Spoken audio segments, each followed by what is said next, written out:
खबर है field marshal Asim Munir की। वाशिंगटन में बैनुल-अक़वामी मीडिया नुमाइंदों, दानिशवरों और दिफाई माहिरीन से तबादला ख्याल हुआ है। अमरीकी थिंक टैंक्स और स्ट्रेटेजिक इदारों से भी तफसीली गुफ्तगू हुई है। फील्ड मार्शल ने पाकिस्तान के इलाकाई और बैनुल-अक़वामी उमूर के मौक़िफ़ पर भरपूर रोशनी डाली है। मज़ीद जानेंगे डॉन न्यूज़ इस्लामाबाद के ब्यूरो चीफ इफ्तिखार शिराजी से। इफ्तिखार साहब, क्या कहना है फील्ड मार्शल आसिम मुनीर का इन मुलाकातों में? जी, field marshal general Syed Asim Munir इन दिनों पे अमेरिका के सरकारी दौरे पे हैं। वहाँ पे उनकी senior scholars, analyst, policy experts और थिंक टैंक के नुमाइंदों, साथ में जो आलमी मीडिया के अहम नुमाइंदे हैं, उनसे भी उनकी बड़ा डिटेल्ड इंटरेक्शन हुआ है, जिसके अंदर उन्होंने बुनियादी तौर पे जो पाकिस्तान का मौक़िफ़ है उसको बिलखुसूस उनके सामने रखा है। और ये जो रीजनल और ग्लोबल इशूज़ हैं उनके ऊपर पाकिस्तान की अंडरस्टैंडिंग क्या है और पाकिस्तान का जो स्ट्रेटेजिक आउटलुक है उसके बारे में उन्होंने बड़े तफसीली तौर पर उनको आगाह किया है। साथ में जो इंडिया के साथ हमारे का हक हुआ उसके पर्सपेक्टिव में भी बात करते उन्होंने कहा है कि किस तरह कुछ लोकल जो रीजनल एक्टर्स हैं वो किस तरह गोया के टेररिज्म को बतौर टूल हाइब्रिड वारफेयर इस्तेमाल कर रहे हैं।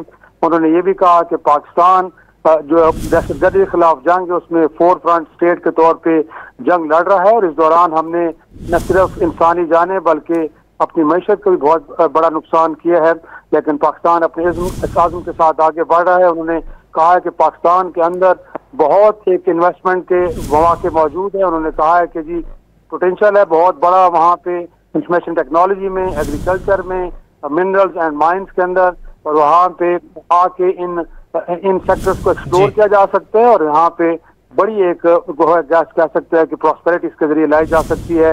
पाकिस्तान अमेरिका ताल्लुकात के हवाले से भी उन्होंने कहा है कि इसकी बड़ी लंबी तारीख है और यकीनी तौर पे दोनों मुल्कों के दरमियान उन्होंने कहा है कि ताल्लुकात मुख्तलिफ शोबों में इनको आगे बढ़ाया जा सकता है और उसमें जो बाहमी एहतराम है उसको एक तरह से मलूज़ खातिर रखते हुए आगे बढ़ सकते हैं हम।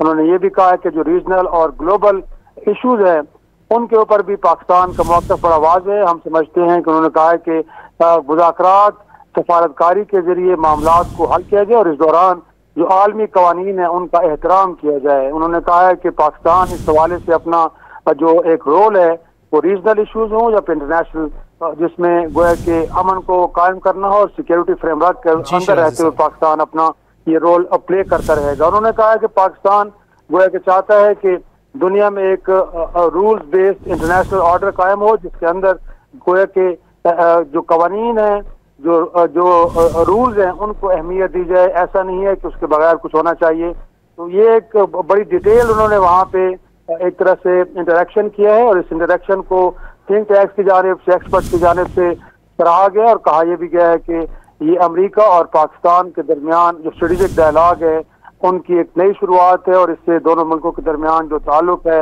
उसमें एक और नई जहत आएगी। जी, बहुत शुक्रिया इफ्तिखार शिराजी।